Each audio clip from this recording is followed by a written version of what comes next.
The World Cup is being run by AI. Command Center in Miami is watching live digital replicas of 16 stadiums, while a Lenovo AI system processes hundreds of millions of data points from transportation networks, crowd flows, stadium operations, and team logistics.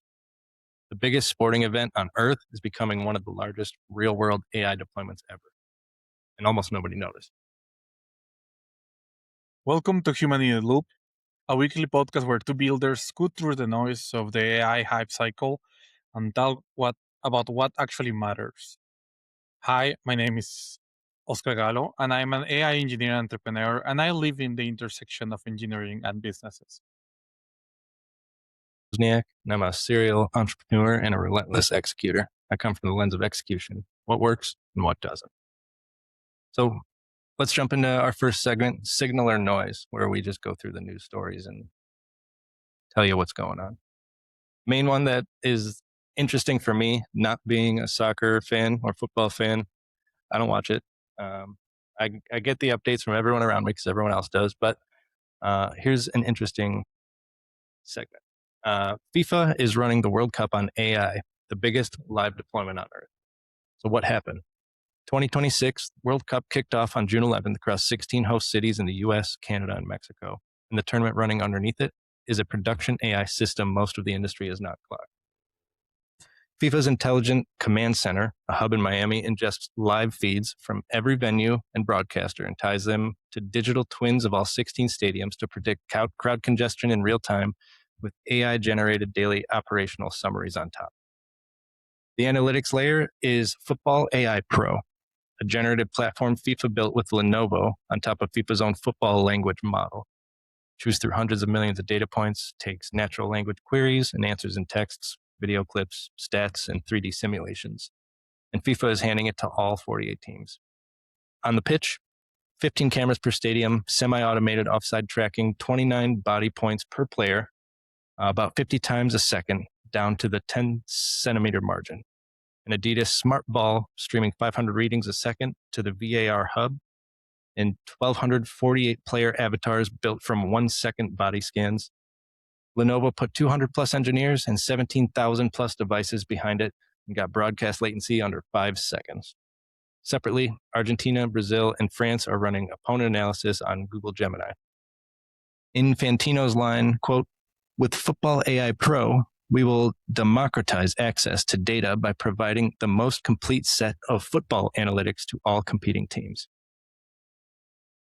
So that's the story. The thing that stood out to me personally is the fact that apparently players cannot opt out of this data tracking. If you don't want to be tracked, you're not going to play. And that's the rule. So already it's a bit scary, almost like I get it. Like they run the event, they make the rules, but like, you know, what do they do with this data? Who has access to it? Like how invasive is it? I don't even know. And a lot of people don't know because they weren't very forthcoming with exactly what's being shared. They let some news agencies into the command center, but they kind of shelled up when they were asked about, data security, like PII integrity. Like they weren't very they were reluctant to say the least. So, it's a sponsorship deck with a stadium attached, in my opinion. FIFA has effectively an unlimited budget. I don't even know I know from that FIFA game, right? They made so much money from just selling like the players or something. I've never played it, but I remember reading how much money they made. They made more money than a lot of like big companies. They made like $1 billion or something crazy like that from people just buying those packs to get more players for their football manager or something. Which it's basically microtransactions like on steroids. What do you think? Do you watch soccer? I hate soccer. It's not my thing, I like full disclaimer on this. These are important news. This is why we're talking about it. Like this is not regarding if we like it or not. To be fair, from where I am from, baseball is everything. Food, like soccer is not a thing. But about FIFA making a lot of money, you'll be surprised how many Americans have an idea how big soccer is. some people believe like no, I don't know, LeBron James probably like the person with more followers or whatever. Like he's dwarfed by the amount of people who just watch soccer. This is huge in the whole world. I have never been a fan, but yeah, FIFA it's pretty much like a power structure with millions and thousands of millions of dollars behind they can spend on whatever they want and they can make even more on that process. I find really interesting like several things about this. Like the first one is that I will not trust Lenovo ever with AI. Like the Lenovo is pretty much dead. What the hell? Uh, but at the same time, I think they actually don't have this AI thing, going on. Oh, Like one of the weird things that I find about this is that Lenovo is not well known for AI at all, right? Uh, but I don't think they choose Lenovo for that. I think they choose Lenovo probably because it's just very corporate, right?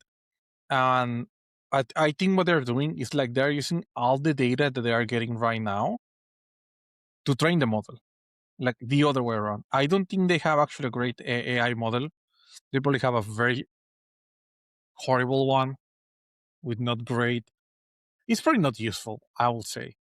But this is not the moment actually to have the great model. I think they are thinking about the training in that process.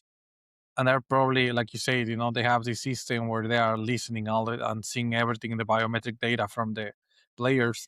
For me, it makes a lot of sense that they are gathering all this data to feed the model that they are using. And to be fair, a language model for something like this is a horrible idea. Like you should not use a language model for something like that because language models are for guess language, right? It's like there are way better models for visual things, that I don't know if they use say LLMs because they are popular right now and they just went with it, or if they are really that dumb that they're using LLMs for something that is not supposed to be for LLMs. So I don't know. That'll be interesting if they're trying to do something like that. I'm not saying that they cannot understand some visual things. Like again, for example, the Gemini family of models there is really good at understanding visual stuff. But that's only because they have like literally thousands of terabytes of video from YouTube. That's the only ones they can do that. Okay, like there's no way you can get that amount of data from some games. But I find very interesting how like AI is just going into every single thing in our lives, right? Uh, we're the last generation that is going to know what it is not to have AI involved in every step on the process of everything from games, from like your normal life, work, everything. Like even a lot of these YouTube videos now are like that are made with AI, which is insane. But is one of those cases. I find it interesting because I think we can learn, for example, why some some people are actually just better, right? We know there are people who are like amazing at what they are doing, but why it's kind of a blurry take what they do different, right? Like what is the specifics that makes them the best players? I will say that on that side, it will be very interesting to learn what they do and how you can teach that to the rest of the people involved in the games. But I have mixed feelings. I'm not going to lie. The fact that you cannot opt out of this, it's creepy. Like getting all my biometric data, it's creepy. Or maybe this is the beginning of robot FIFA. that is going to Yeah, be that'd actually be kind of cool. And that to is be going to fair, be running, with robots instead of these people, right? that would be actually I would watch that. But to be fair, the article didn't actually call it a large language model. They didn't even mention models at all in the article that I read, at least. They repeatedly referred to it as an AI system, which is like ambiguous, right? But it's probably more so the fact that the people at Lenovo were very reluctant to give any like deeper details into what exactly it is aside from like a high level view. Like, here's what we got, here's kind of what we're watching, and here's like the things that we're thinking about doing. But I do agree with your point. This is definitely like one of the biggest like data farms, data farming events like ever. Right? There's billions of people involved with this, like watching as fans, playing, traveling, buying things. And to your point, yeah, I mean, I also think it's interesting to see who's the best and why they're the best. And I'm not like a super sports guy at all, but like if there was a sport that I liked, it would be hockey. And even like I like hockey, but like I don't watch every game. I don't like during the playoffs. I'll watch it a bit. But I do remember a while ago I was reading or watching a YouTube video, and I like read up on articles about it, and there was these data points collected saying that some of the people, like a lot of people who went pro, like their birthdays were in January, right? And they linked that back to the fact that the hockey season is at a point of time in the year where the people whose birthdays are in January, they're like right at the end of being the oldest and biggest, from like all the way down in the little kid leagues all the way up. So because they're the biggest and like most able of their like age groups, they get more training at every step of the way, and it gives them like an unfair disadvantage. Like outside of just how skillful you are, like little things like that are important data points when you're actually monitoring like the big data sets like this. So I would be interested to see, some of the data that they're actually collecting and what comes of it, but I doubt we'll have access to it. I hope we get access to it because that'll be really interesting. I'll call this signal even when I don't like football or soccer or whatever you want to call it at all. Uh, because this is like a new way of using AI, and I'm really interested about how it's going to impact sports. Uh, because if we can see something like that for baseball, for the Olympics, for all these things, I think we're going to get a way better understanding about why some people are just great at some things, right? That's a lot of times it feels like they're just born that way, But I'm sure, like with proper science behind, we can understand it better. I fully believe it, so I hope so. But yeah, I would call it signal 100%. I don't know about you. Signal for sure, definitely signal. Okay, let's jump into the second news of this week. This one is fairly interesting. Okay, and we had conversations about things like that before. So China's open weight wave, this is a new wave. We have GLM 5.2 and we have Kimi 2.7 code, and they landed pretty much. So while the American labs spend the week in a national security fight, pretty much, like saying if they should put those models outside. Meanwhile, the Chinese labs ship CAI they release GLM 5.2 with a million token context window and open MIT weights, which is great. And it's now topping some benchmarks. Okay, not all of them. We're going to go into deeper into this, uh, but it's completely the best open weights model of today by some margin. And then, the same day, Moonshot released a Kimi K 2.7 code. So, which is same open weight, but this is tuned for agentic coding. And by June 14, builders were running the two head to head, against Minimax M3 that was launched not so long ago on local hardware, right? So, this happened really, really fast. There are a lot of benchmarks where they put, for example, a SWE bench. They put GLM 5.2 at almost the same level as Opus 4.8 and ChatGPT 5.5. And call me a non-believer, that I love the idea about open source and open source models, and I will always applaud the Chinese for doing this. But I know for a fact that their models are not great, or maybe the harness is not the one that is not great, but they're always behind. But they're really good at benchmarking, just like Google, right? Google, horrible models, great at benchmarking. So, and I don't believe SWE bench anymore, because it's so cross contaminated, it's making any sense. So I went to check how they are doing on Deep SWE, which is a non-contaminated better benchmark really for this type of things. And yeah, GLM, it's actually doing better than all the other open weight models, which is pretty good. But it's pretty much at 50% performance of ChatGPT 5.5. So yeah, it's great.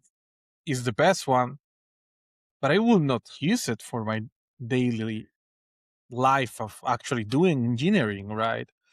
Uh, and this is something I said. I always see like these waves of like hype and news. Oh my god, this is like better than Opus, and it's like it's not. I'm sure it's not, but I don't know. I think we need to be like realistic about what they can do, because going through this like, oh my god, it's the best thing in the universe, then you try it and it's not, and it's like, but there's some benchmarks, actual benchmark that they did better. One of them was front end design.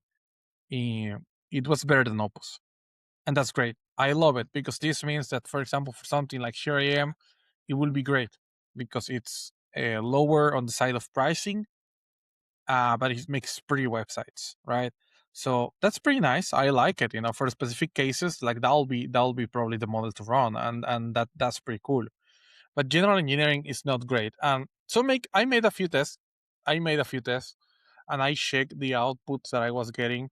Visually, is there. Okay, like visually is there. Like the websites and all these, they really look nice. But deeper engineering work, it's actually not that great. It uses so many tokens. It's so hungry. But they're so cheap. Yeah, I mean that's great, but again, like if you tell me, look, here we have 12 pizzas, for 3 people only. So everybody will have pizzas. No, because maybe somebody's a fat ass and they can eat the 12 by themselves. That's kind of the case with GLM. Like, like it can use so many tokens for thinking, like so many. That in the end, pricing wise, it's actually on the same level as ChatGPT 5.5 on mid thinking. That's insane. That's insane. If it's as expensive as ChatGPT 5.5 mid thinking, well, just use 5.5. Like, like I'm not going to use GLM. Okay, just to clarify, I'm not. Like the whole thing, like, and this is something I have seen with Chinese models. They kind of counter their lack of data for training and their lack of GPUs for the whole training process with harder, longer process thinking process. They do this a lot. Like DeepSeek is like that too. You're like, oh my god, look how cheap it is. It's not. Like when you realize how much tokens they are using, it's actually not. It needs way, way more thinking to come with the same output, right? And it's one of those problems the Chinese models they do to be able to benchmark. That's the reality, like that's the reason. That's the reason behind. Don't get me wrong, I will call this 100% signal. I think it's amazing seeing progress, and I love seeing this progress where the open source models are getting closer and closer to the closed source ones, and I hope that eventually they will be on the same level. I would really love something like that. But I cannot lie to you guys and tell you that you can cancel your cloud subscription or your ChatGPT subscription and going to open code with GLM. No, you should not do that ever. Okay, it can be maybe you can get the $20 package right in open code and try it and just have fun with it, right? But you are not going to use this for real engineering. This is like a fun side thing that you can use for some cool stuff, right? But you won't change it. We are not here about hype. We are here about reality, and this is why we try these things, you know. And I will say it's great. It's pretty good. It's not on the level of Opus. Stop lying. I'm talking to you, all these people on Twitter and making stupid videos, you know, like, oh my God, like Opus is over. It's not. Okay. ChatGPT is not over. Is it cool? Yeah. Do we love it? Yes. Is it is in the same level? No. Not even close. Okay. But yeah, I don't know. That's my thinking. I would like to hear what you have to say about it. So yeah. I've got a few thoughts on it. And I have tried it.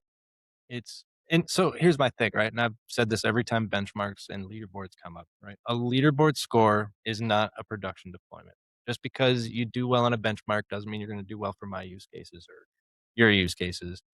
Um, these free open weights, they're free in the same way that like a puppy is free, right? Like you've got a dog. Uh, Puppies are free when someone gives you a puppy, but then later that day when they're hungry, they're not free because they require food, they require vet appointments, they require a place to sleep, they require haircuts, vets, like everything. And the same thing with these free open weights. If you don't have the infrastructure to host a model, then it's not free at all. You're going to end up paying thousands of dollars to get this set up. And that's not free. It's like I don't even have a way to host this right now. Like I would have to go out and get a Mac Mini or something more powerful, right? Because the laptop that I use, I don't want It's it massive. tied A up. Mac Mini Yeah, won't do anything to that thing. yeah. So then it's off the table. I'm not even going to consider getting it because I mean you can call yourself free all day, but it's only free if you're going to give me a way to host it myself. And like even the API, like it's like you said, it's marginal at best, right? And even ChatGPT Spud, which we've been wrong before about these. We said Spud was a potato. We said it was going to flop, but it did. And to your point, like I do think Opus is on the way out because Fable's coming back. Dude. Fable's coming back through that door. We're gonna get it. We're gonna get our boy Fable free. Please.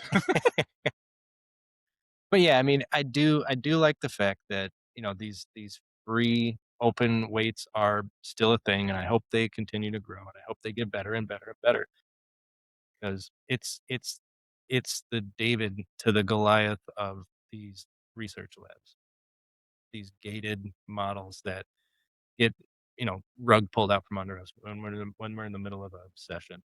So I hope one of these like comes out one day and we're like, this is it, guys. This is really it. Opus is actually gone. Like, GTM, what was it? GLM, GLM. GLM 7.8 is out, dude, and we're ready to rock. Like I'm going out to buy a supercomputer to host this thing on. So I'm gonna call this noise for now. What about you? Yeah, when you say about like having a puppy is free, like this remind me that Freya, my dog, she has more vaccines than me.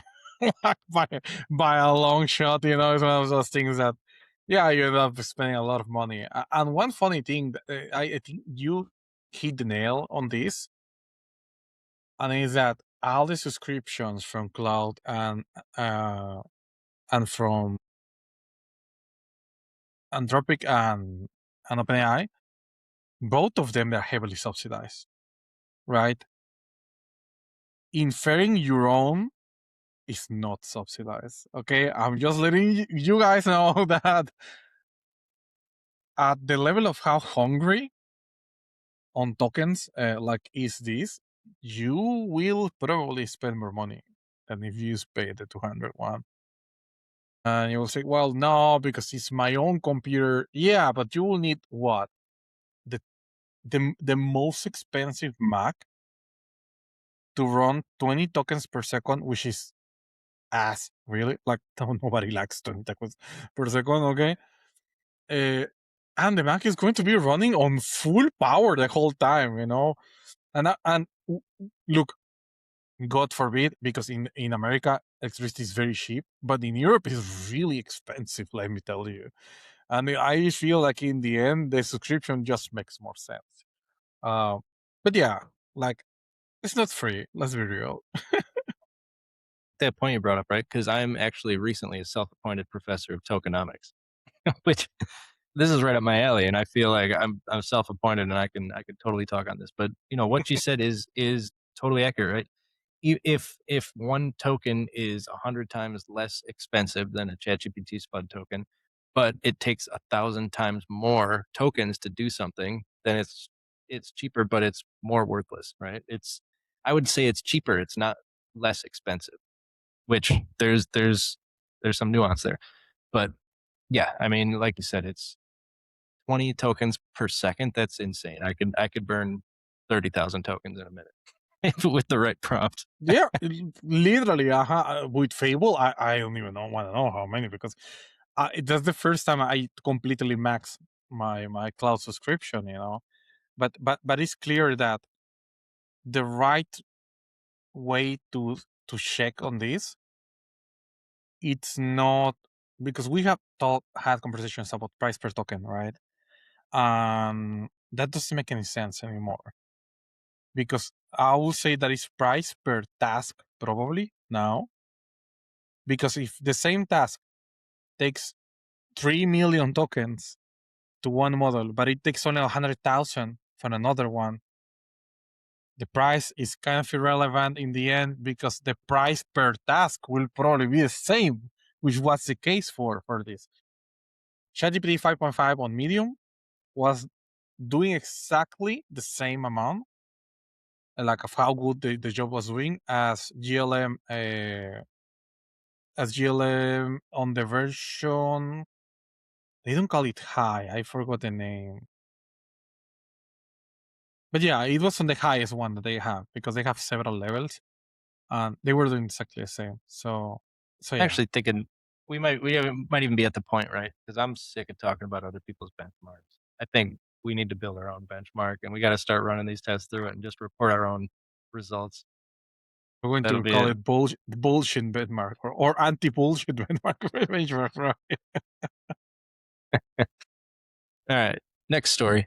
Anthropic's Fable 5 and Mythos 5 still dark a week later. So what happened last week? We covered the launch and the ban. This week is the part that matters.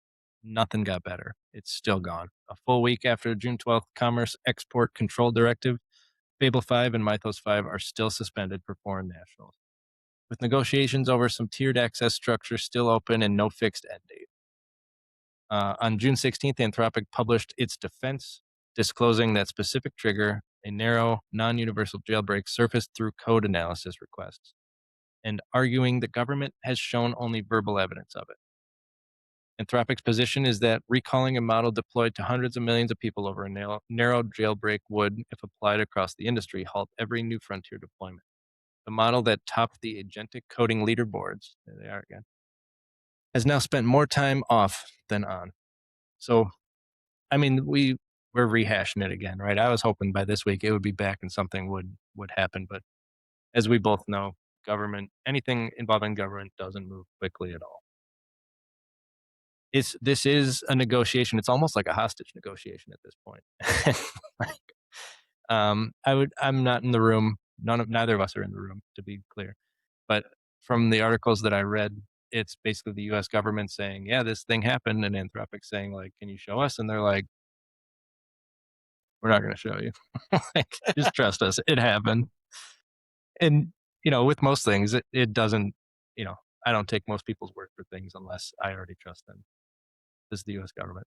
and Anthropic. These are both very untrusting entities. So I don't expect this to be resolved for a long time. And it really raises the question: where does Anthropic go from here? Do they start releasing worse models just so they can keep releasing things, or do they say, "Hey, we're halting at Opus 4.8 until we can get this figured out"?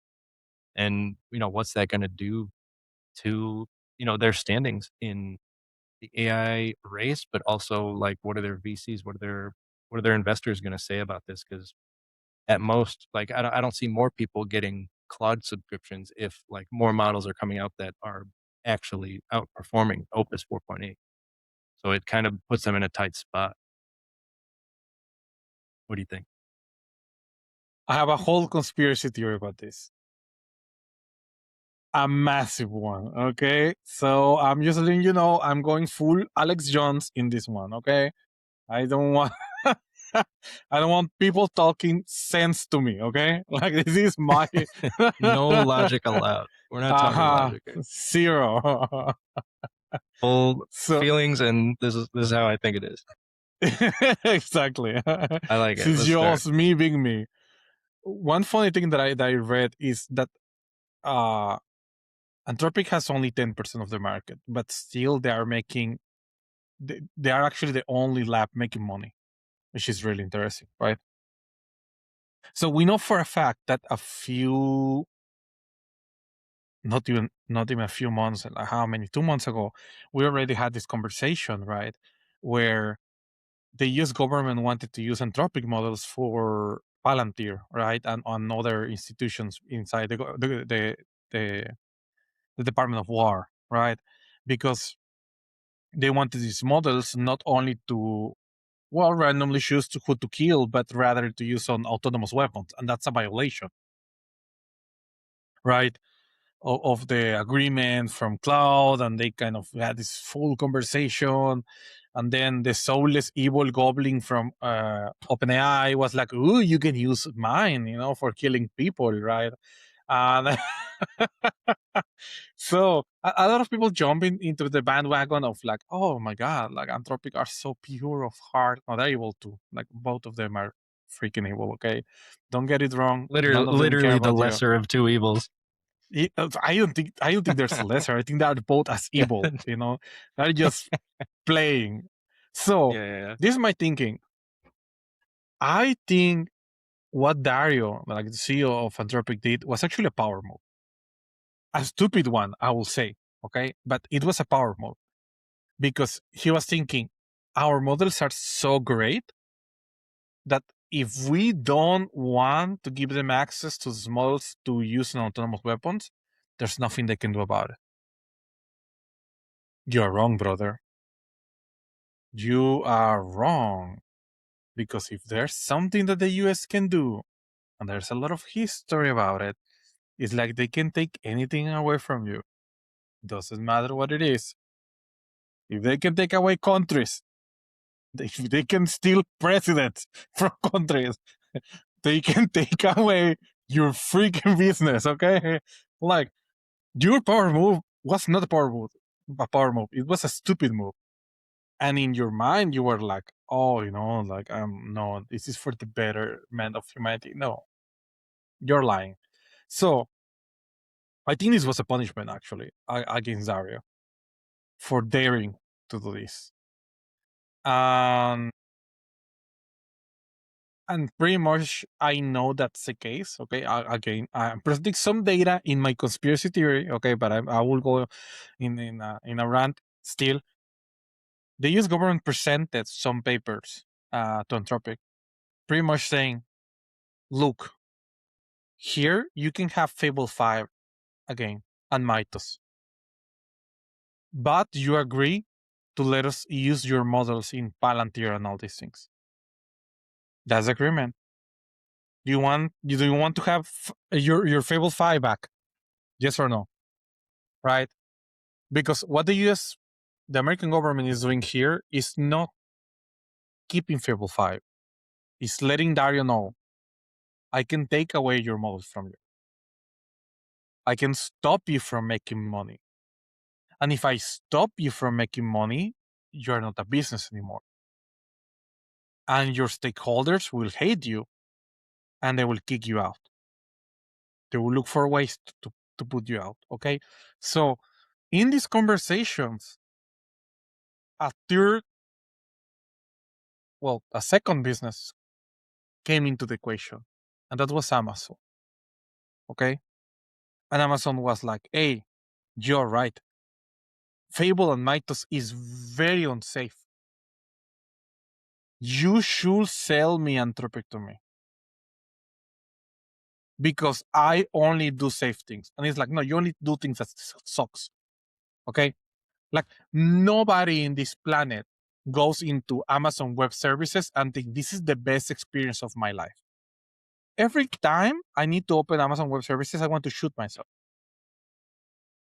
It's as pleasant, like it's as using Amazon Web Service is as pleasant as hugging a cactus.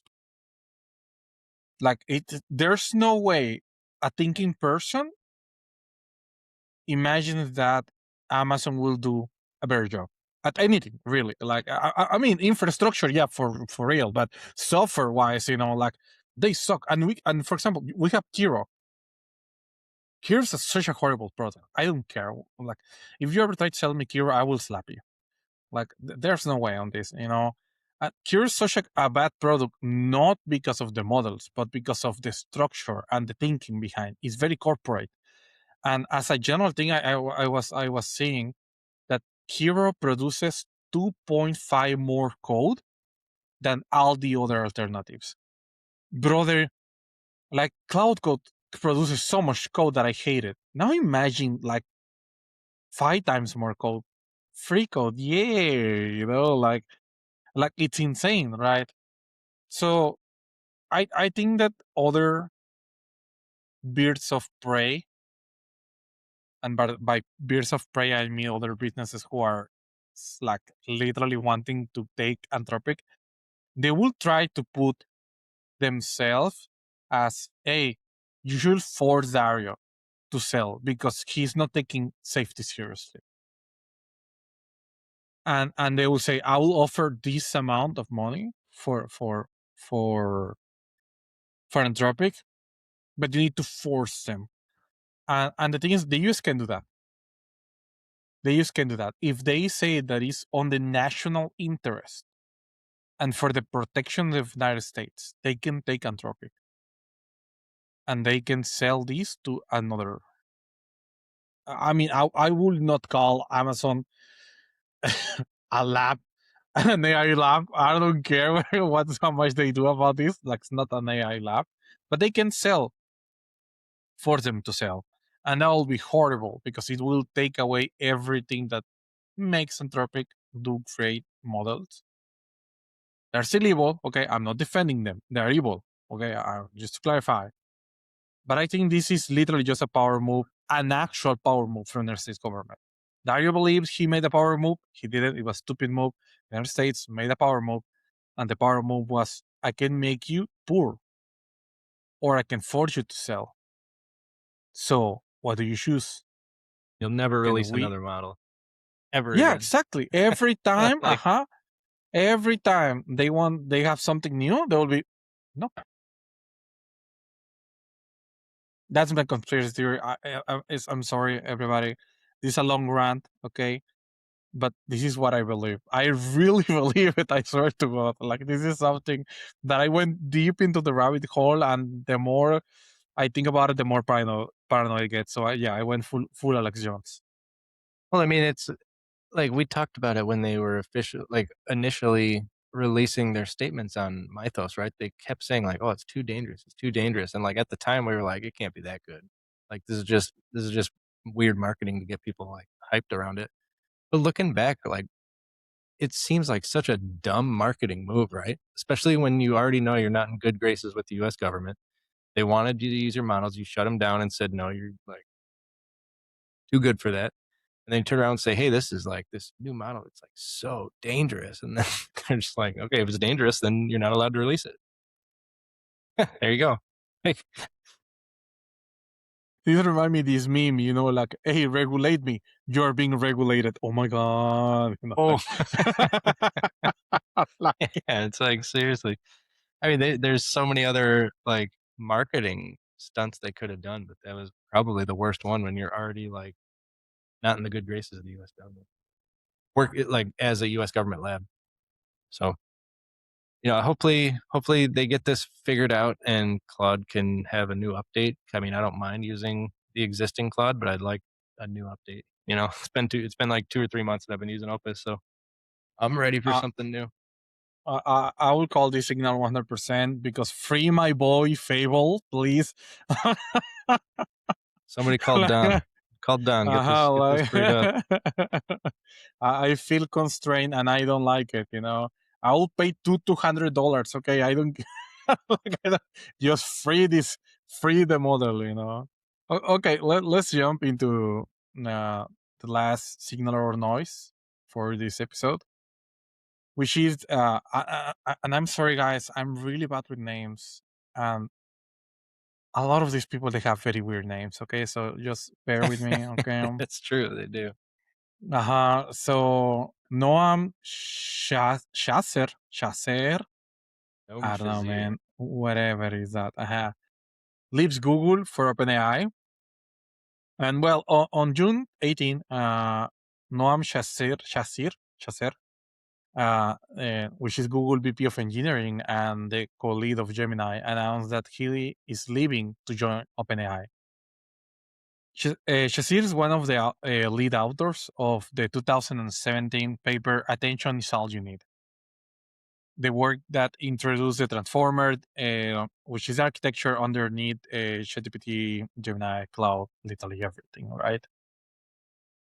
He left Google once before in 2021 to found Character.ai, and Google paid a reported 2.7 billion in 2024 to bring him back into DeepMind. Damn, that's are some strong numbers, right? 2 years later, he's gone. He's gone again.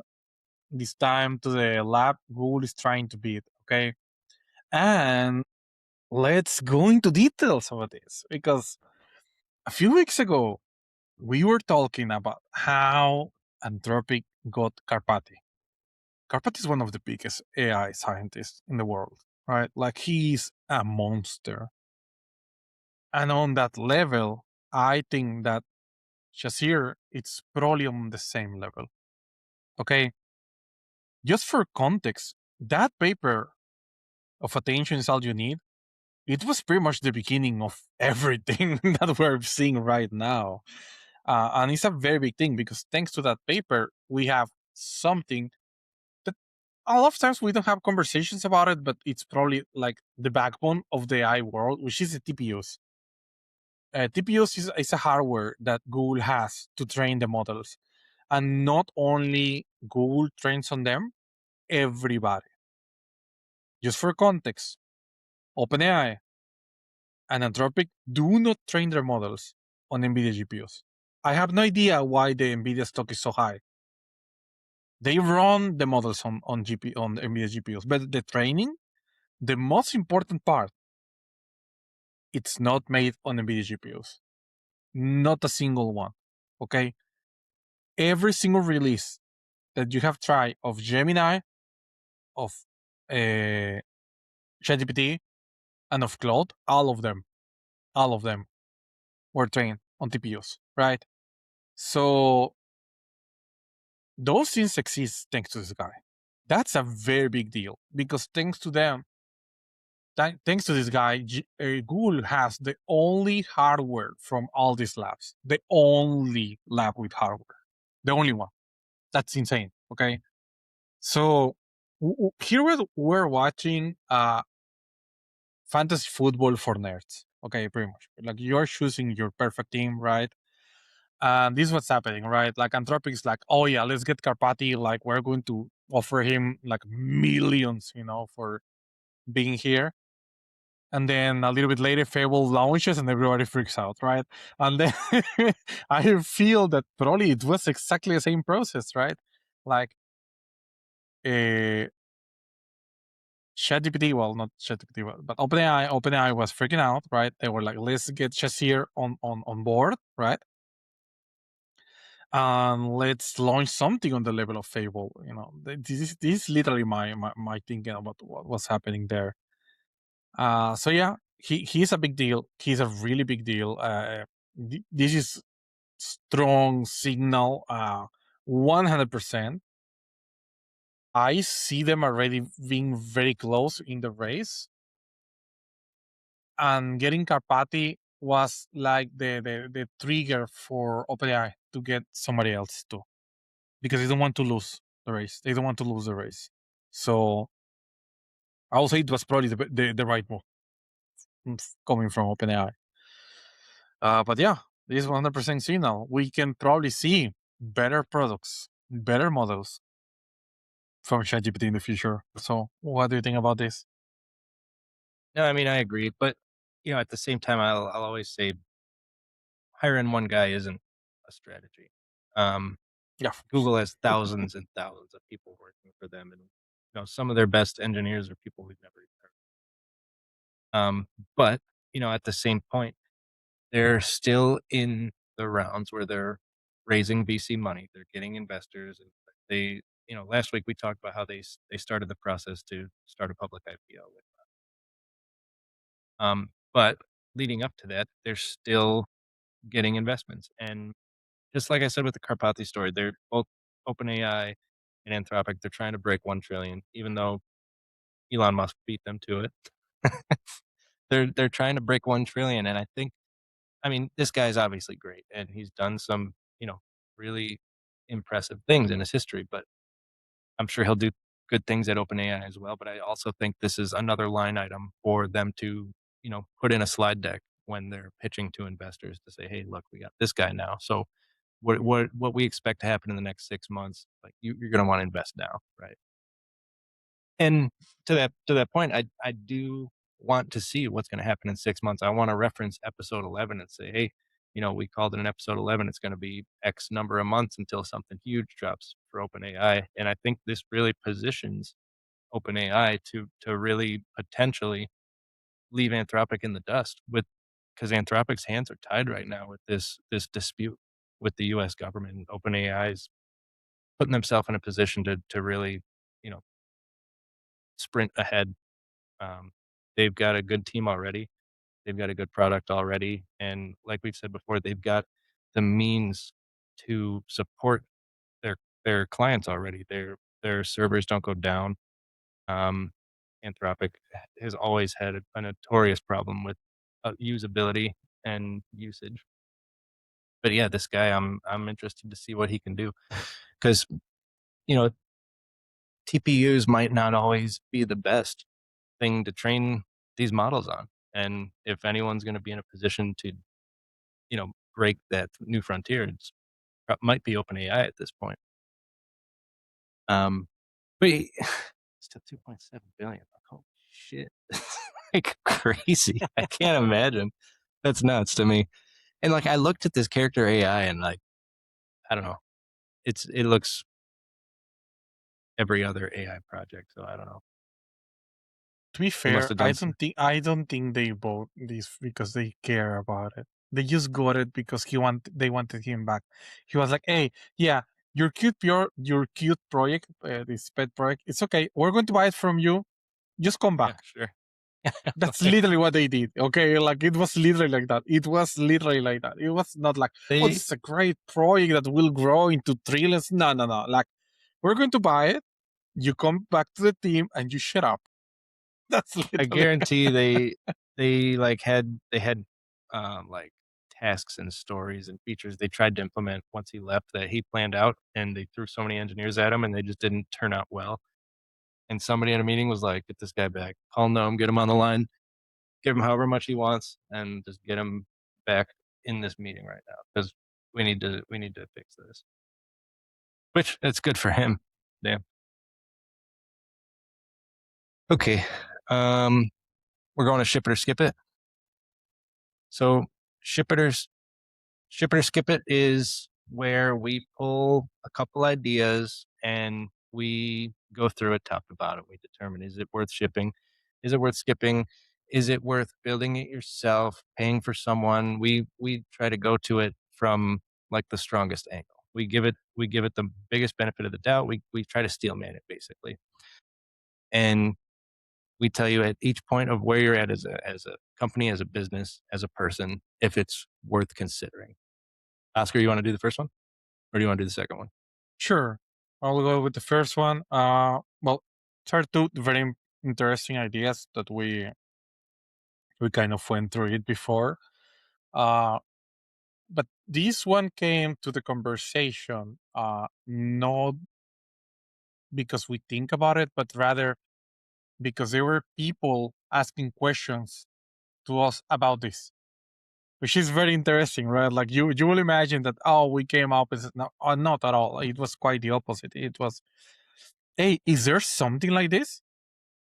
This is how this conversation came to be. So yeah, so idea number one is AI governance layers for agents that your employees are already running. Okay, so let's go a little bit deeper into this. Okay, so last year everybody was talking about should we use agents, right? And this was a conversation that every business had. Should we use agents? How should we use agents? Why should we use agents, right? And there was very strong conversations about it. But now the conversation of today is not if we should. We know that we need to use them already. Okay. So now the conversation goes into governance, which is how do we keep them in their lane? Okay. So just for context, Microsoft they ship an open source agent governance toolkit in April. Okay.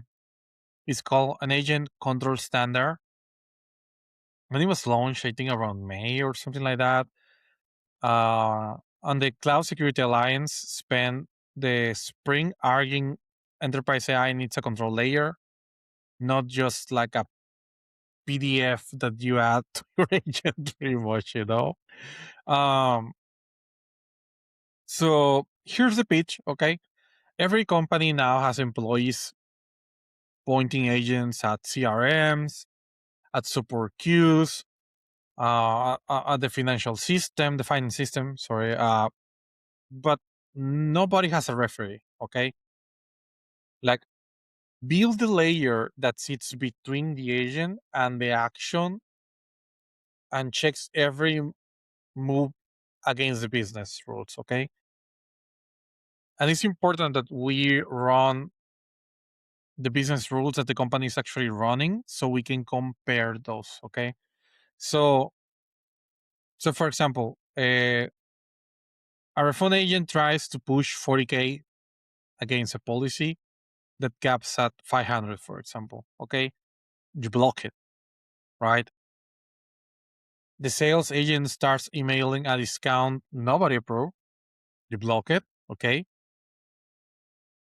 You are not selling another model, but you are rather selling security, safety, okay? You're selling the answer to prove me our agents are doing only what we told them to do, okay? And why this layer is very important, okay? And this is something that I will say to a lot of people. This layer, 90% of it won't be AI. It will be hardcore programming. It will be input and output. And I know it sounds weird to you because you're thinking, but this is AI. How the layer that governs AI is not going to be AI or majority AI, right? How it's not going to be. Let me explain. This is pretty easy. LLMs, they don't give you the same response always. You can try this. Make a question, create 5 chats, okay, and make the same question 5 times. You're going to get 5 different responses every single time, okay? This is a massive issue with LLMs, and this is why they can go just overboard and drown literally several times in one day. This is well known because this is how they were trained and how they work. Okay, this is something that won't change ever. The only way for this to change is that LLMs die and a new technology comes. Okay, but this is a massive problem, and there are things so stupid that can affect like how much electricity the GPU is using at the moment that is processing your request. That will give you a different response, a worse response actually. Which is insane, right? So this volatility that we talk about it's on every LLM. Doesn't matter if it's Opus, even Fable. Okay, all of them have the same issue. We know that for a fact.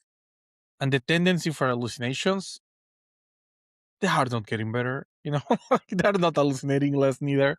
Um, so this is how the layer will work. Or well, let's go first with the Steelman position. Okay, so I will say that ship it if is the pain is brand new and already scary. Okay, every team that shipped an agent this year just realized it can take real actions with real money, and there's no seatbelt on it. We even talk about that eventually we will have insurance for agents because of this. Okay, uh, and well, it is a security and compliance budget. The easiest money is in the building to unlock. Okay, show me your agent's controls. It's about to be in line in every vendor review for sure. And well, the regulations is the forcing function. I won't say it's everything, but it's something. Uh, the EU has the AI Act, which is the stupidest regulation on the planet. But they're not alone, sadly.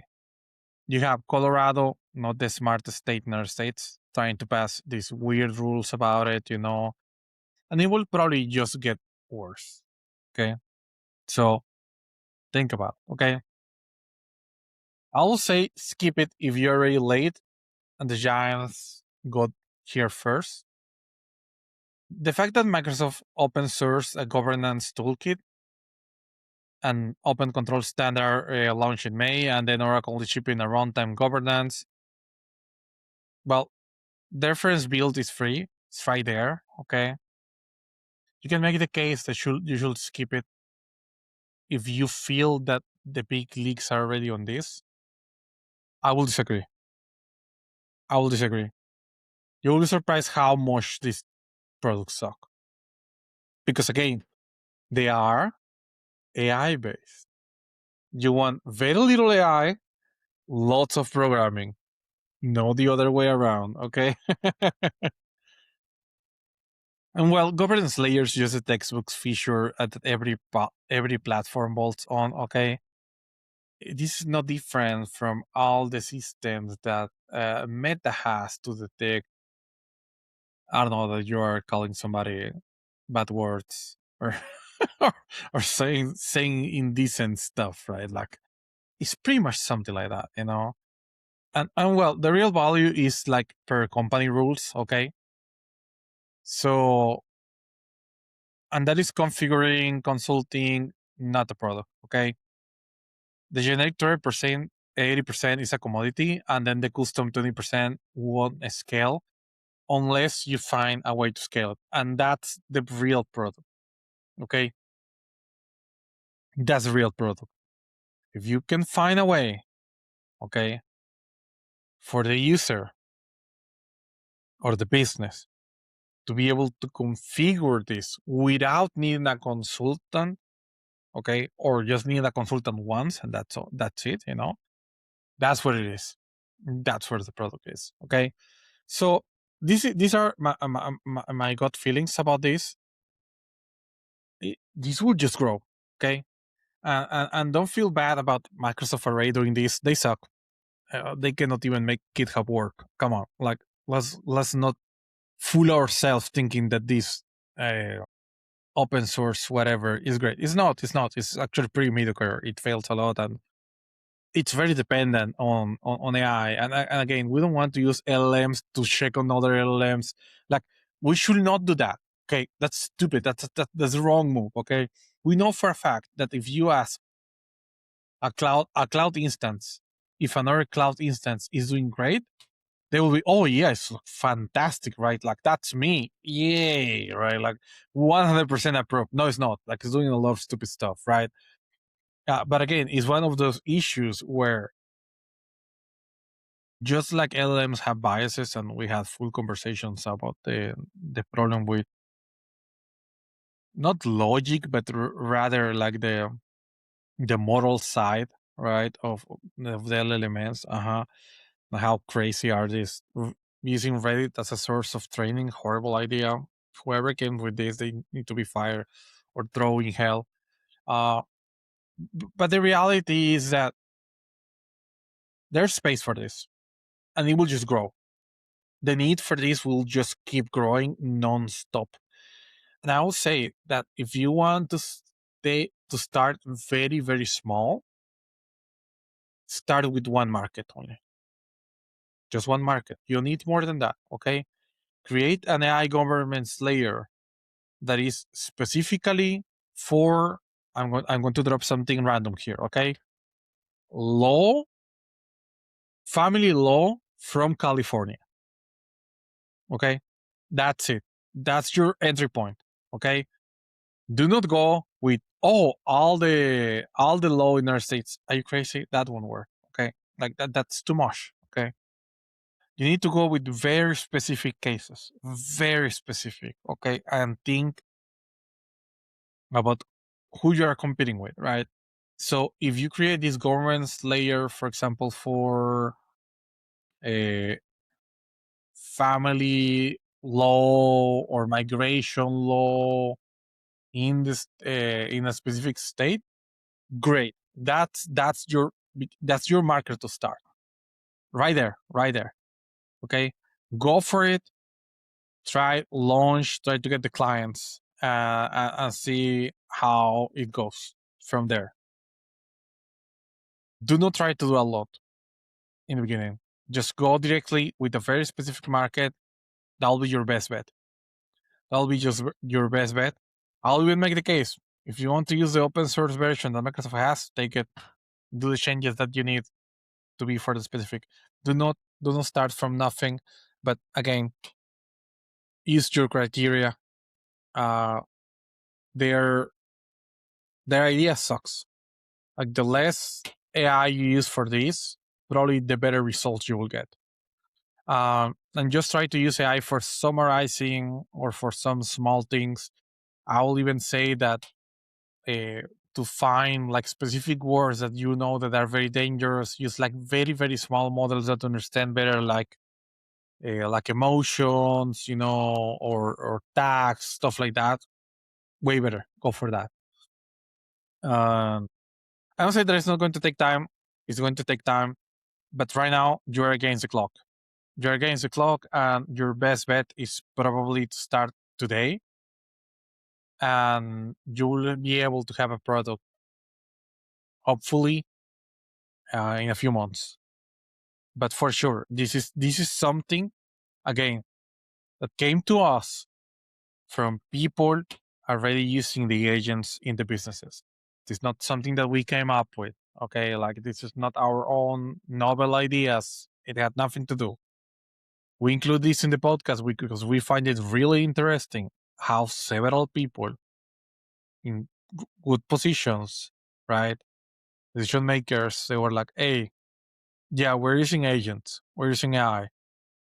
We are not getting the results we want in a lot of the cases because the agent keeps doing things that they should not do. They are breaking the rules from the business, right? And that's where this layer fits. It fits perfectly there.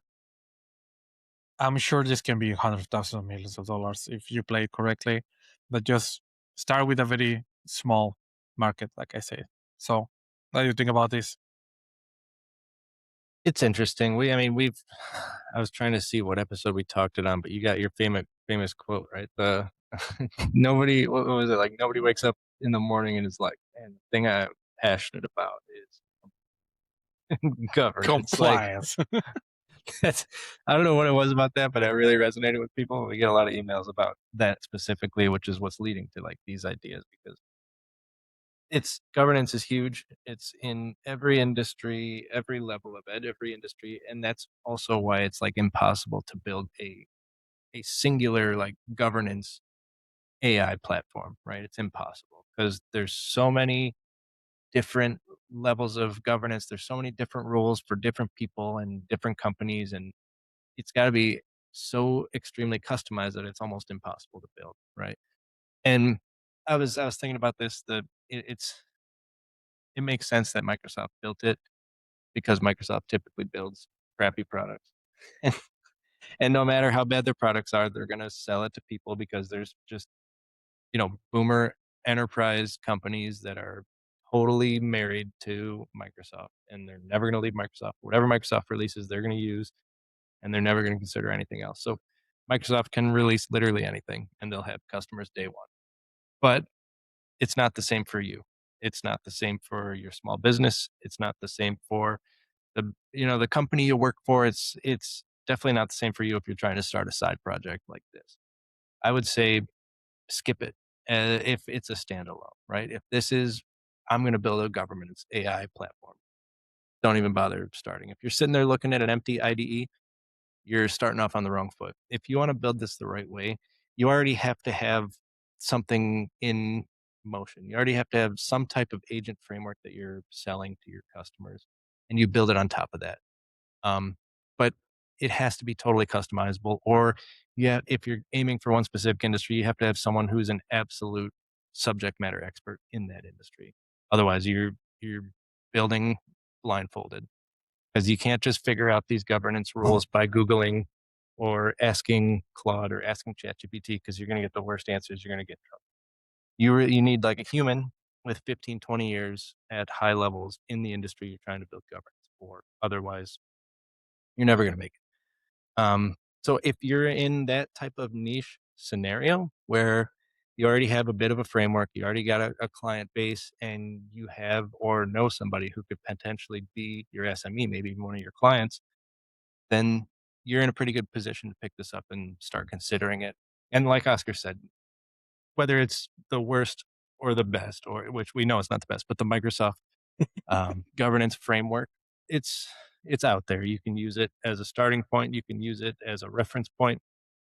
You can use it for some ideas, but I do think when it comes to governance, just like anything, when you're vetting what LLMs are making, anything has to be deterministic, and that's just a scientific word for what Oscar said. It's hard coded. It's specific conditions. It's if this happens, throw it out. If this happens, send it to this guy, right? Because you can't like you can't just make these up on the fly, and that's basically what LLMs do.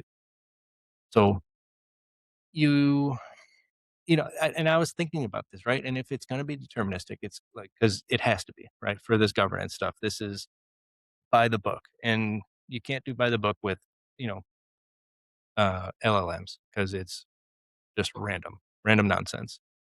And if it's going to be deterministic and it's going to run at the scale that it's going to check every agent, check every output, check every prompt, how is it going to run at scale to like manage all this stuff and check all this stuff in real time without like adding 50 to 80% runtime to every single prompt that every single person is trying to run, right? So you'll have to have some type of AI like routing or planning, or you'll have some type of AI thinking that either tags things or classifies things and then sends them down these deterministic paths. And this is just me like kind of thinking off the cuff, thinking off the top of my head. Because like I said, we get these emails with people saying, "Hey, what do you think about this idea? What do you think about that idea?" And we kind of try to like look at it at a high level, but not think too deeply about it until we're on the podcast, right? Because we got our own lives going on, and we're not going to sit there, planning out these projects just for like an episode. But as Oscar was explaining it, that is what I was thinking, right? Because runtime's a problem, and that's really the most important thing for me, at least, is the user experience. And in this case, your user would be the people who are actually using these agents, right? So, yeah, it's got to be deterministic. That's number one. I think something that you mentioned, I think the key for shipping this, it's industry knowledge. That's what it is. If you have that knowledge, please go for it. If you know somebody that can help you, like as co-founder, okay, not as a side thing, okay, literally as a co-founder, go for it, right? Go for it because it's worth it. But again, all this goes to one thing: industry knowledge. That's the main thing you need right here. You cannot guess around. Like just like Matt said, you cannot ask Cloud or ChatGPT or Google about it. Like, no, no, no. You need You somebody. need to ask a human. Uh-huh. Uh-huh. If you actually have the knowledge from the specific industry, if you work in that industry already and you are seeing this problem, that's what it is. That's what it is. Go for it. Okay. But if you have, if your knowledge industry, it's, I don't know, working at Chipotle, and then you want to make an AI governance for, I don't know, marketing businesses, it's not for you, brother. Like just, just let it go. It's one of those things. And Opportunities out there, but not yeah, this. exactly. And if you have an idea that you will want us to discuss in this thing, okay, send an email to podcast@valleyseed here or somewhere there. Yeah, podcast@valleyseed.com. We're going to be very happy to discuss your ideas with us. So yeah. His email. Okay, so I mean, long story short, skip it if you're starting with a blank slate. Ship it if you know someone who's like a super nerd about the compliance in a specific field, because you can't just do all of law. Some cases you can't even just do like family law because there's like so many different little tiers in that. So you got to be like very hyper focused on one very small industry.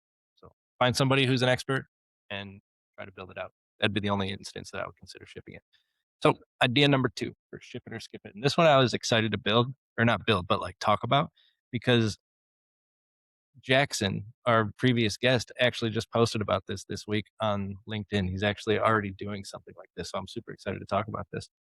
So the idea is vertical AI harness for one trade at a time. So the vertical agent thesis that ran all year, GeekWire's piece, and the idea lists arguing the winners turn one domain workflow into execution, not just another chatbot. The loudest targets are crowded creative markets like marketing, video, advertising, stuff like that. So the pitch is you stop selling a chat box and you sell a harness around it. You pick one trade, marketing, video creation, or even some blue collar trades could benefit from this. And you build an opinionated rig around it. The agents, the workflow, the brand rules, the output formats, the data contracts, the review steps, like everything the people in that trade would actually use. You build that for just one industry. Marketing team doesn't want a blank prompt. Like a lawyer doesn't want like a random voice over IP AI to answer their phone calls. It's nonsense. It's never going to sell. They want a machine that takes the brief, drafts the campaign, spins the variants, hands back something on brand and ready to ship. Same for video. Brief in, B-roll cutout, avatar shots, captions, shorts, exports. Like we could use something like this for Valley Seed, to be honest. Like we're using Riverside, but like there's still a lot of manual work in it. I would love to be able to just take our raw footage, feed it into something, and it just sends me a zip file with here's your shorts, here's your social media briefs, like here's everything you need, here's your picture for the podcast. That'd be awesome. You would win this in the domain by being the rig that people are going to open every time they're working in this industry. Like in like the same way I open IntelliJ when I'm about to code, if they open your product when they're about to do X, Y, or Z, whatever industry you pick. That's the more important thing. It shouldn't matter what model is working, whether you're using Opus, ChatGPT, GLM. You want to build it in a way that they can use their favorite model, right? That way they don't require like a specific subscription to a specific model to like use your specific product, because that's going to turn people off right away. You want it to work pretty much out of the box. Even if you can like potentially even self-host something that they connect to, so you have full control over what models they're even using, right? With the option to open source it, or not open source it, but make it so they can plug in their own models. That'd be a great perk, I think. So here's this deal, man, right? Vertical beats horizontal where it counts. Domain specific agents are posting far higher retention rates because the workflow lock in is real. The generic chatbot churns. It's like we said before, the jack of all trades is the master of none. But Jackson, I think he figured it's a better than a master of none or something. But if you, it's like a problem, right? Like people just try to use the base ChatGPT model and they run like a do everything business, and it's never the best. And so the moat is the rig. It's not the model. Own the brand rules, the formats, the approval steps, and a model upgrade makes it better instead of killing you, right? Distribution would be built in. One trade means one community, easily shared, and it would make it more competitive in that field if everybody's using your product, right? You want to make your rig in a way that if one person's using your software, your harness, they immediately outclass all their competitors in that field, and everyone else wants to get on the same page as that. That would be huge. So one set of it. Conference, you just like you release it at a conference for whatever this trade is. You find out where they have like a huge gathering. You go there, you give a presentation, you maybe give out a couple free samples, you know, then word of mouth starts looping around, and then you should spread quick, especially if it's a small niche industry. Um, go ahead. And this is something that you hit exactly the point. When you go into a niche, you can just go to an event that is for this because there are always annual events, and that's it. That's what they do. Yeah. So I guess the instance where you probably would want to skip this is marketing and video are the bloodiest fields that you could even pick, right? There's so many AI tools, and we've tried many of them, and most of them really aren't that great. I mean, they're good, but like Jasper, Copy AI, Runway, InVideo, HeyGen, Riverside, which we're using now. What was the last one we used? I don't even remember. Descript. Yeah, Yeah, Descript, and like there's just so many of them. It's flooded. The market is flooded, and there's so many people, so many projects that are already production ready. And if you're starting from scratch in an industry, maybe do some research, see what you're competing with. Harness is a builder's word. It's not a buyer's word. If you can't say what your harness does to a customer who doesn't know what ChatGPT is, don't bother it. Don't bother. You got to be able to explain these things in simple, concise layman's terms. For like, if you're building something for like a plumber, you don't want to talk to them about models and like Chinese like open weight free model. They're gonna be like, stop talking to me. I got to go do something else. yeah. I couldn't care But if less. you could, yeah, if you can tell them, hey, this will get you more clients, and if scheduling conflicts is a problem, this will make sure you never have another schedule conflict again. This will make sure that your days are busy. The days that you want to be busy are busy, right? Then you're talking their language. More problems. It'll prioritize your high priority work.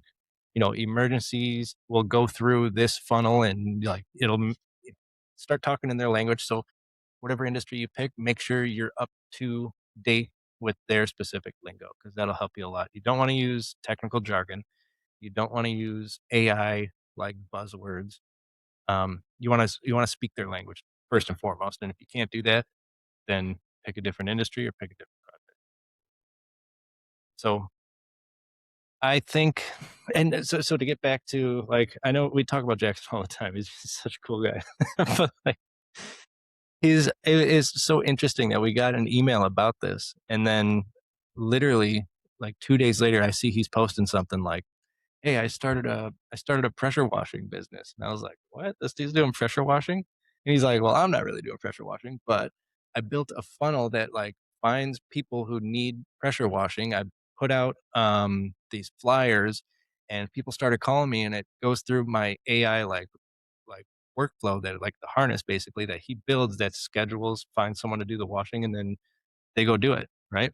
And that's just basically like free money for him, after putting the time in to build the tool, printing some flyers, handed them out, and now he's got an actual working pressure washing business. It's almost that easy, right? He found a niche business. He lives in a place where it's very useful, like side business.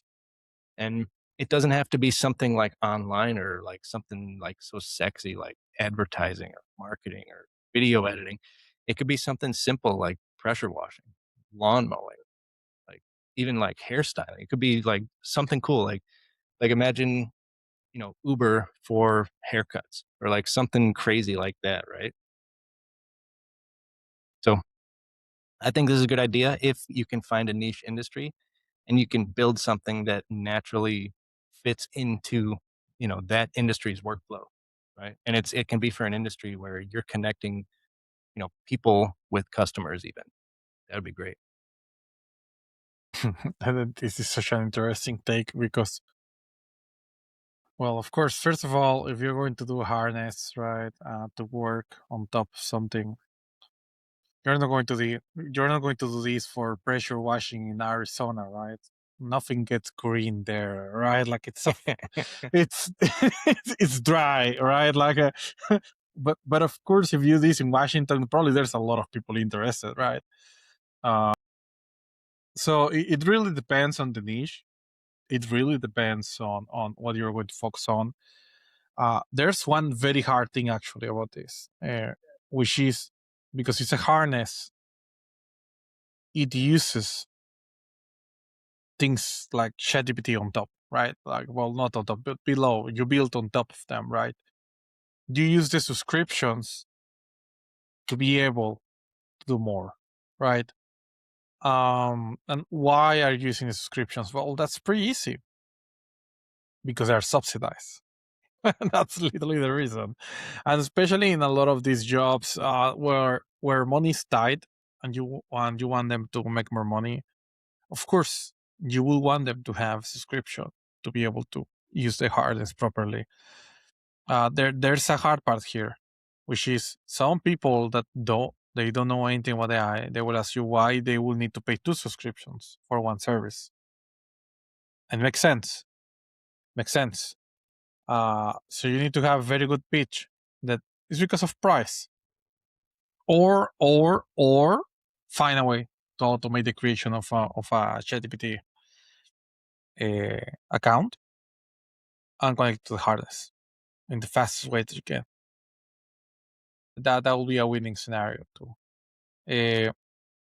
But the hardness is interesting because if we're talking about like workflows and all this, most of this will happen in a computer. It won't happen in a phone. So you need to understand this because you're going to be launching, right? The main agent that you have below. But how you use it, that will be the difference. And I know some people will believe that the harness is not a real product. Cloud code is a harness. Have you tried ever to code directly into cloud without cloud code? It's horrible. It's horrible. It's horrible. Okay. Uh, and even more, some people are so good that they're able to use cloud with better outputs than cloud code because that's how good the harness is. Harnesses. And I think when I say this, we're not living in the era of models anymore. We're living in the era of harnesses. The best harness will win the race. That's for sure. Because a lot of these models they are already on a level that they can do a lot of things that we need. So now how you build the harness, that's the real product right there. And I know some people will, well, it's not the real product because you need to use ChatGPT or cloud. Yes, but for how long? Until one Chinese model is good enough that you don't need it anymore, right? Like again, you are doing this for now, but eventually you will probably want to go into your specific model, right? Uh, but going back into the whole idea about the harness, a specific market, it will always be better than a broad brush, right? Always. Just like Jackson got this idea of using AI, to create a harness to get the clients and automate the calls and do all these things. Damn, that's a great use. Like right there, it's a harness that makes so much sense. Okay, and we're going to see these harnesses.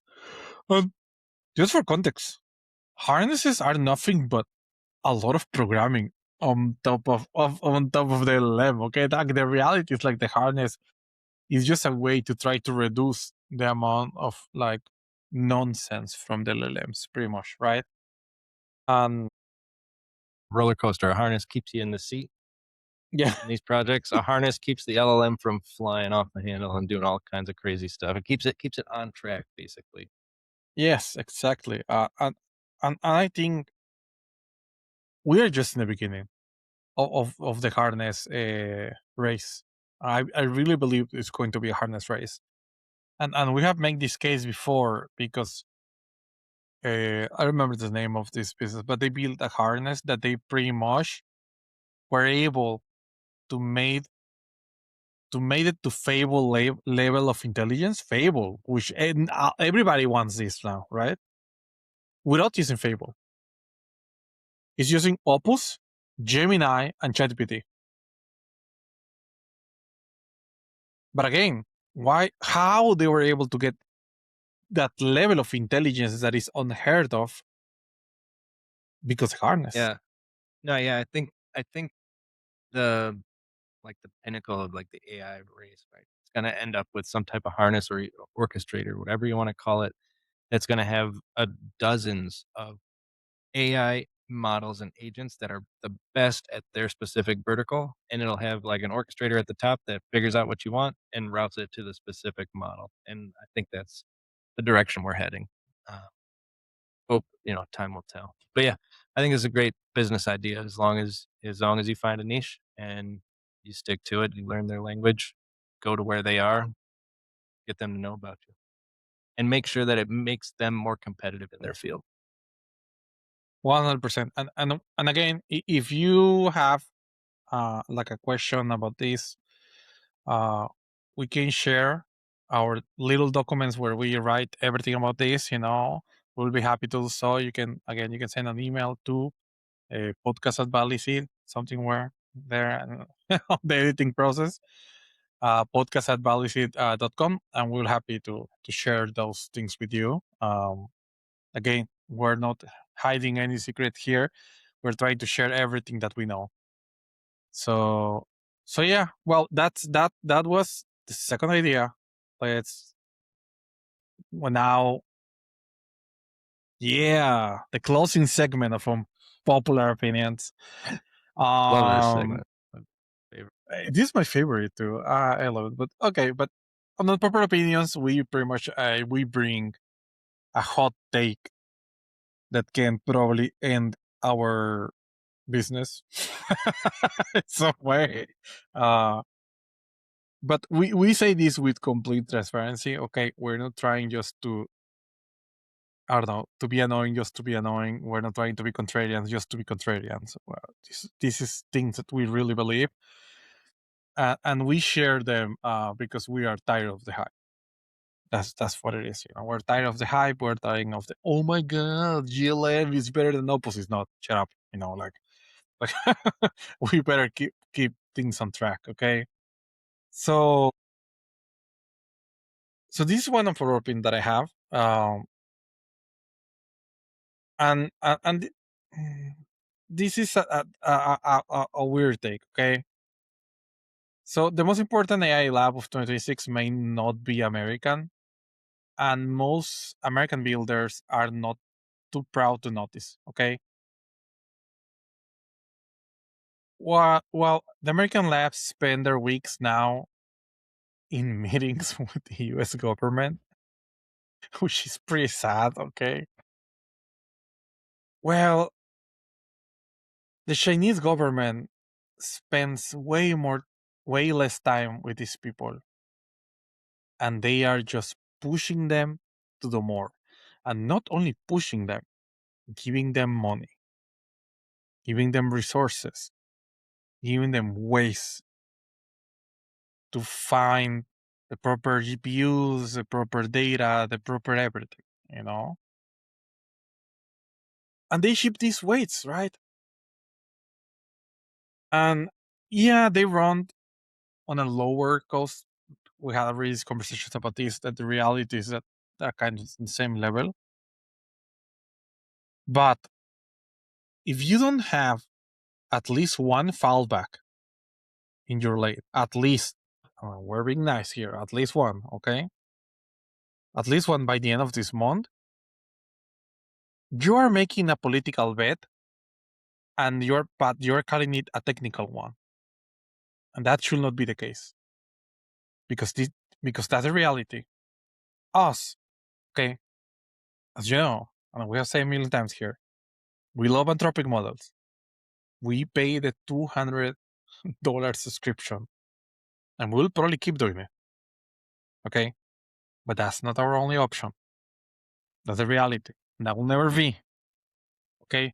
And we have tried other options. We have tried several options just to have a proper fallback in case everything stops working tomorrow. And in that process, it's not just us. It's not us only, the tech people. There's a lot of people using AI that are not technical anymore. And all those people and all those businesses, they need at least one fallback what to do about it, and needs to be soon. Because whatever you agree or disagree with Trump, it doesn't matter. Like here, we don't care. We got political already, okay, once or twice. But what we care about is tech and AI, and we should care about how any decision can impact. You already hear this from me, that we don't believe that Fable or Mighty is too dangerous. We don't. Are they great models? Yes. Amazing. Okay. But there's no such thing as too dangerous. You are not giving us. You're not giving a nuclear bomb to a monkey. Okay. Well, maybe a little bit, but it's not that. Okay. Like maybe we're a little bit of monkeys here, but like it's not a nuclear bomb. Okay. Let's be real. It's not a nuclear bomb. It won't be. Are they great? Yes, but they're not dangerous. Any process of your business where the government can take away your main tool from you, that's not a business decision. That's not a technical decision. Okay? You are literally making, I wouldn't even call it a political statement. That's fate, brother. You are praying to God that that they won't take this away from you. Bad business decision. Yeah, it's horrible. Okay? I would call it fate, because there's no way you can go to that process and say, yeah, for sure, God will protect me. The US government taking my models from me. No, of course not, right? Like that has nothing to do with it. It's a horrible business decision. It's a horrible business decision. Okay. Uh, please, if you're in a position like that, start checking. Start checking other businesses, what they are doing, how they are doing it, how they are having a plan B, a fallback plan. If you have no idea where to start, okay, you can send an email to hi@valleyseed.com, and we'll help you with that process. Okay. But please, do not depend on this. Okay. So yeah, well, that's my popular opinion. I'm sorry it was a little bit long, but I just want to make the case that It makes you cannot sense. you cannot make a technical decision like that. It's you need to have options. I mean, redundancies exist for a reason, right? And Yeah. you don't want to hear that like a nuclear power plant only has like zero backups, right? You want to make sure it's got some type of like backup to like make sure things Uh-huh. don't melt down, right? I would like to hear that they have at least two or three like levels of protection to make sure a catastrophe doesn't happen. And you should consider like if your entire business is built on like one model that's like building it on a toothpick, right? And if it's just bad, if something happens, if Anthropic goes down, government shuts it down totally, and like how long is it going to take you to rewire everything through a new model? Like, do you have it set up? If you don't, how long is it going to take? And you should probably have it set up. That's what I'll say. The funniest thing is a lot of these businesses that they do that, they have backups from their database backups. Okay. And if you have backups from your database backups, you should not have total dependency with one lab. Okay. Let's be real. Okay. Like, you already understand the concept. You just don't understand, you don't extrapolate that concept into AI. And that's the main issue. You already know that this is a problem depending on one thing, right? So you have your backup from the database just in case. Then you have redundancy, right? Where you have some databases in, I don't know, in Germany, in Australia, right? You already understand these things. Now apply, you know, that applies to AI, and even more, I would say. So yeah. Good one. So, my unpopular opinion, and I'm going to preface this again by saying I don't watch soccer. I'm not a fan of soccer. I know a lot of people like it. I don't have any problem with people liking it, but FIFA doesn't sell tickets anymore. It sells data. So the heart rate of every player, the location and spending habits and posts of billions of fans around the world harvested in 1 month and throughout the next month too. They bragged about it. They literally said that the data is invaluable for future events. That's very telling because they didn't say it's invaluable for future FIFA events. They said it's invaluable for future events.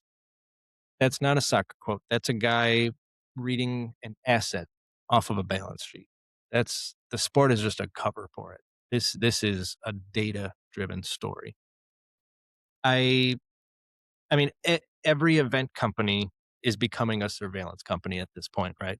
FIFA just figured out that you're going to pay them to take your data, and the players are going to let them do whatever they want to them just for the privilege to play. Because they don't want to sign the terms of agreements, they don't play. You don't play on the world stage. You don't play for your country. You don't step foot on the field unless we can track every inch, every centimeter of your body while you're out there. That the tournament isn't the product anymore. The data that they're collecting is. And it's sad to hear. I mean, it's they got billions of people watching. How many of them even care? And I think it makes perfect sense, right? Like you got any event with over 1 million people watching, your advertisers are going to want to know where to spend their money to make the most money. They're going to want to know who in what country, what city, at what time, at what part of the event, when are they spending money, what are they spending it on, how do I get them to spend their money on me, right? And that's just a small percentage of what this data can do. Like I don't know where you live, but where I live, I see so many people, even outside of the World Cup. I see people wearing the soccer shirts. I see them wearing their teams, the Manchester, Liverpool, like everything. I see soccer and I see Formula One. And Formula One's another sport that's very, very data driven. Um, but this World Cup, man, the fact that it's literally the first AI World Cup, because the last one was 4 years ago and AI wasn't nearly as big. It was around, but they didn't use it to this scale, as far as I know. And it's like I miss the pre AI internet, and at this point, I think I'm going to miss the pre AI sporting events. You know, like, so I don't know. I mean, most people don't care, so you're not going to care. But I think it's destroying our entire culture. AI, I really do. I think it is. Like, you say something, and it make my hamster to go full crazy in my head. Like, uh I kind of hate the idea of like FIFA using all your data and the players' data for that matters for their stuff. But the F1 is actually a great way actually to do something about it. Like you explained, I think it's slightly different, okay? Because the F1 is more about teams, really. Like FIFA is way too centralized, and I hate this. But if every F1 team will have their own model where they can feed the data from their own driver, right? To see where they fuck it up, where they am I able to say this word in on YouTube? Sorry. Um, it okay, like it got censored.